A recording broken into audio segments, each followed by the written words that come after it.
रिहाइश UT में 10वीं जमात की टॉपर तालिबा ने खुदकशी कर ली। टीडीपी कारकुन की हिरासानी ने छीन लिया ख्वाब और जिंदगी। एक होनहार, ज़हीन और बाहिम्मत तालिबा जिसने हालिया 10वीं जमात के इम्तिहानात में 554 नंबरों के साथ टॉप किया था, डॉक्टर बनने का ख्वाब देख रही थी, लेकिन एक सियासी कारकुन के जुल्म ने उसका ख्वाब, उसकी खुशी और आखिरकार उसकी ज़िंदगी छीन ली। तफसीलात के मुताबिक टीडीपी से वाबस्ता एक कारकुन तारक रत्ना ने मज़कूरा नाबालिग लड़की का पीछा करना शुरू किया। वो उसे झूठी मोहब्बत का झांसा देकर हिरासा करने लगा। लड़की को धमकियां दी गई कि अगर उसने किसी को कुछ बताया तो उसके वालिद को जान से मार देगा। फिर उसने ये भी कहा कि अगर बात बाहर निकली तो वो लड़की की तस्वीर सोशल मीडिया पर डाल देगा। लड़की ने हौसला करके अपने वालिद को सब कुछ बता दिया, लेकिन मुसलसल ज़हनी दबाव, खौफ और शर्मिंदगी के आलम में उस मासूम ने खुदकशी कर ली। उसने अपने कमरे में फांसी लगाकर ज़िंदगी का खात्मा कर दिया।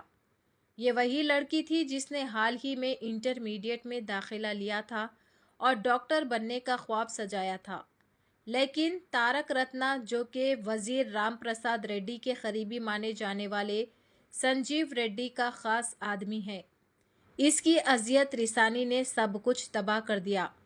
सवालात उठ रहे हैं, क्या यही इंसाफ है?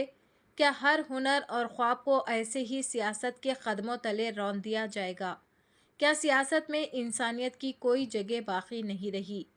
पुलिस की जानिब से अब तक कोई वाज़ेह कार्रवाई सामने नहीं आई है, जबकि सोशल मीडिया पर वाक़ये के खिलाफ शदीद गम गुस्सा पाया जा रहा है। अवाम मुतालबा कर रहे हैं कि मुतासिरा को इंसाफ दिया जाए और मुजरिमा को सख्त से सख्त सज़ा दी जाए। चैनल को लाइक करें, शेयर करें और फॉलो ज़रूर कर लें।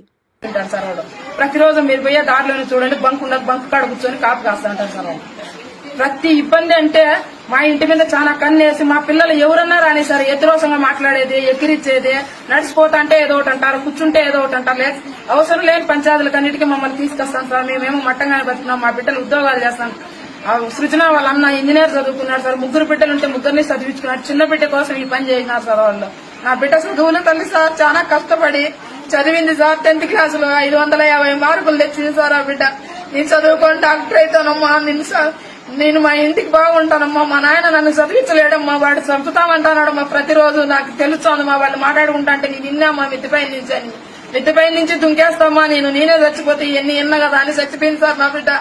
నా బిడ్డకి న్యాయం జరగాలి సార్. ఎక్కడి నుంచి వస్తారో, ఎవరు చేస్తారో అందరూ సహకరించి, గవర్నమెంట్ సహకరించి మాకు సాయం ఉంది.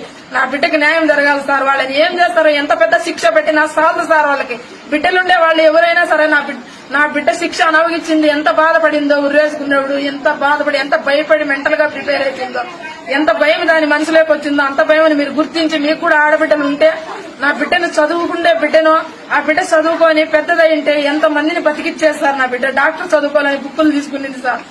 ఈ రోజు డాక్టర్ చదువుకోవాలి రాజు స్కూల్లో అడ్మిట్ చేసినాం సార్, ఐఐటీలో. ఆ బిడ్డ పేరు రాయించినాం. మొన్నటి సోమవారం నుంచి స్కూల్కి పోతా సార్. కొండకు పోయేదానికి రెడీ అయిన మాకు బిడ్డను అన్యాయం చేసినారు సార్. మమ్మల్ని కొండకు పోదాము, మేము పాస్ అయ్యిందని చెప్పేసి రెడీ అయినాం సార్. అట్లా బిడ్డని భయపడిచ్చి చంపేసినారు సార్. పక్కింటి వాళ్ళనే చంపేసినారు సార్. ప్రతిసార్లు మళ్ళీ ప్రెజర్ పెట్టినారు సార్. వెంకటస్వామి అనే పిల్లోడు ప్రెజర్ పెడతానడమ్మా అని నాకు ఫోన్ కూడా చేసింది సార్. వాళ్ళు కేసు పెడతారంట, వాళ్ళు చంపుతారంట అని ప్రతిరోజు చెప్తానే ఉండాలి సార్ నా బిడ్డ. ఈ రోజు మిట్టవాళ్లపల్లిలో జరిగిన సంఘటన చంద్రగిరి పుట్టయ్య వాళ్ళ కుమార్తె సూసైడ్ చేసుకోవడం జరిగింది. ఆర్థిక పరంగా పుట్టయ్యను దెబ్బతీయాలని ఆర్థిక పరంగా వాళ్ళు వెనకాల పడినారు.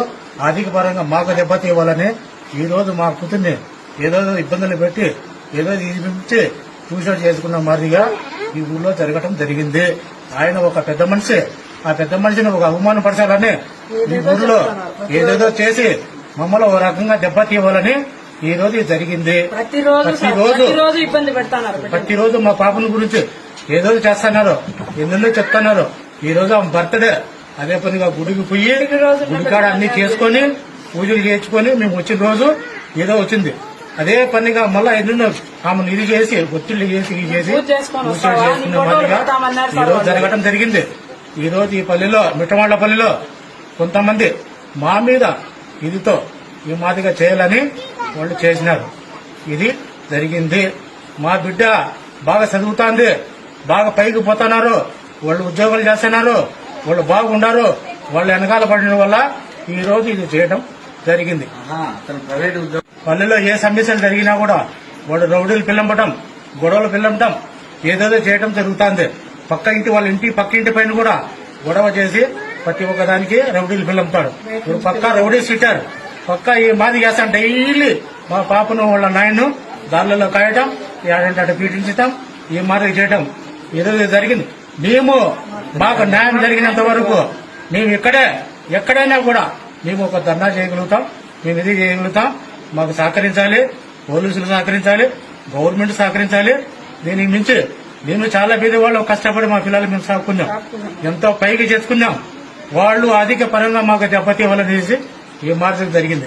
మేము ఒక బీసీ క్యాండిడేట్లు, ఈ బీసీ క్యాండిడేట్లకు ఈ మీదకి చేయడం కూడా వాళ్ళకి వెనకాల ఎంతో ఇదిగా ఉంది, వాళ్ళు చేస్తున్నారు. ఇది నేను వాళ్ళ బాబాయ్ను.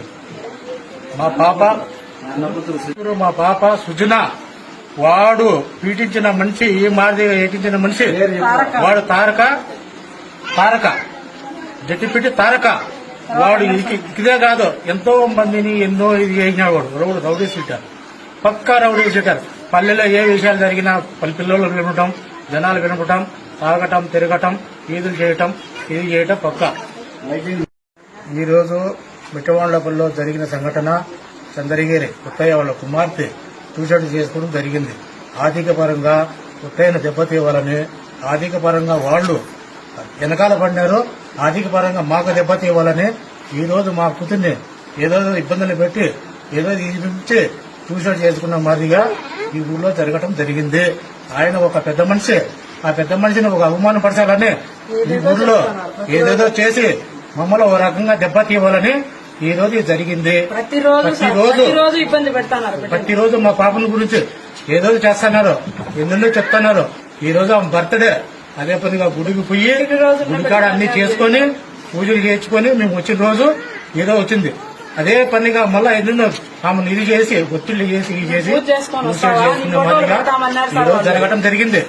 ఈ రోజు ఈ పల్లెలో మిట్టవాండ్లపల్లిలో కొంతమంది మా మీద ఇదితో ఈ మాదిరిగా చేయాలని వాళ్ళు చేసినారు. ఇది జరిగింది.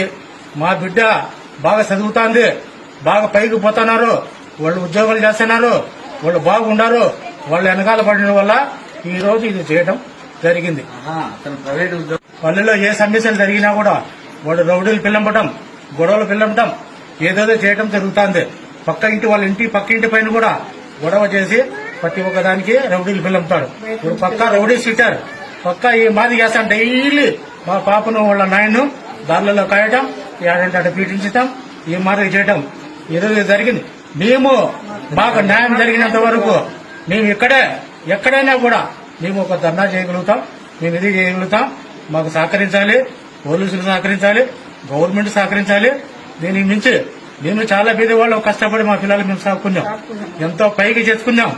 వాళ్ళు అధిక పరంగా మాకు దెబ్బతి వల్ల తీసి ఈ మార్చడం జరిగింది. మేము ఒక బీసీ క్యాండిడేట్లు, ఈ బీసీ క్యాండిడేట్లకు ఈ మీదకి చేయడం కూడా వాళ్ళకి వెనకాల ఎంతో ఇదిగా ఉంది, వాళ్ళు చేస్తున్నారు. ఇది నేను వాళ్ళ బాబాయ్ను. మా పాప సుజన, వాడు పీటించిన మనిషి, ఈ మాదిరిగా ఏటించిన మనిషి వాడు తారక జట్టిపెట్టి తారక. వాడు ఇదే కాదు, ఎంతో మందిని ఎన్నో ఇది చేసినాడు. వాడు రౌడీ సీటర్, పక్కా రౌడీ సీటర్. పల్లెలో ఏ విషయాలు జరిగినా పిల్లలు వినపటం, జనాలు వినపటం, తాగటం, తిరగటం, ఈదులు చేయటం, ఇది చేయటం పక్కా.